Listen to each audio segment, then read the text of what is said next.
10 years and 2 fires later, straw vendors are just hours away from moving into new permanent accommodations on Bay Street. Stall assignments were issued today, and by tomorrow, straw vendors will start preparing to make the first sales from the $12 million 430-stall market this week. Fern and Carey reports on how they feel about finally having a place to call home again.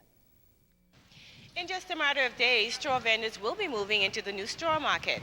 And just moments ago, many of them received letters certifying their place in their new home. Marlene Fritz, Elizabeth Glass, Ida Haboin.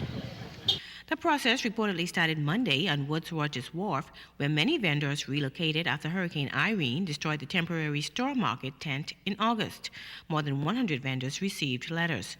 First Assistant Secretary at the Ministry of Works, William Munnings, says others who want a stall will first have to qualify.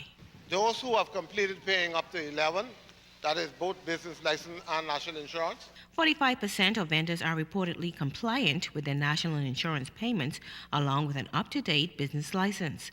Munnings talked about how the stalls were assigned. The stalls, the authority dealt with them as a board. What they looked at the person, we went from number 1 straight down to the total number. And as we go from number 1, if the person qualified, then they would assign a number to match the person. If when we would have gone to, like say, if I say Mary has 45, Mary was not up to date, we would consider them not qualified and move to the next one. Now, since the straw market fire back in September of 2001, vendors have not had a permanent home. And some vendors were also impacted by the December 2nd fire, which destroyed the Pompey Museum downtown.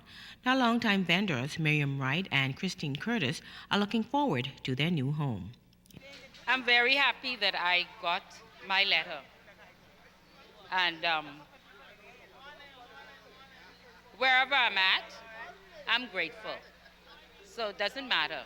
But I'm very happy. I can't complain because every day I had to bring these things out here and carry these things home. I finally don't have to do that anymore. I can come to work and I can close up my shop. And I say, thank you, Jesus. Fellas Whymms is telling a different story. I'm not happy where they put me because I've been in here when I was paying 15 cents for stall. And I should have at least a better place in where they put me. In the back. Down over in the back aisle.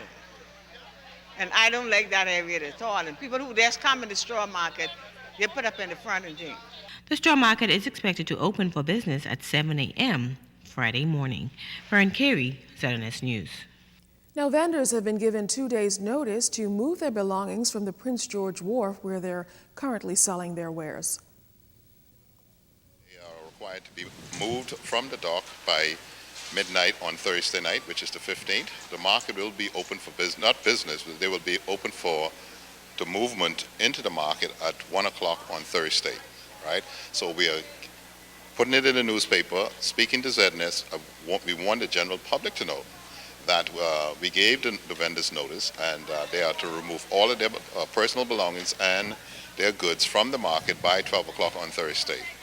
Now, Chipman also talked about the rules governing straw vendors in the new market. We're not requiring them to use to wear a uniform. What we require them to do is to look presentable to the public. As far as the rules and regulations in the market, there will be no smoking in the market. Each vendor are required to keep their area clean. All right. And there will be a cleanup session every evening after the market closes at 8 o'clock. And they will be required to wear ID badges, which we are in the process right now getting that in place. They can probably use their old ID badges until we replace those badges.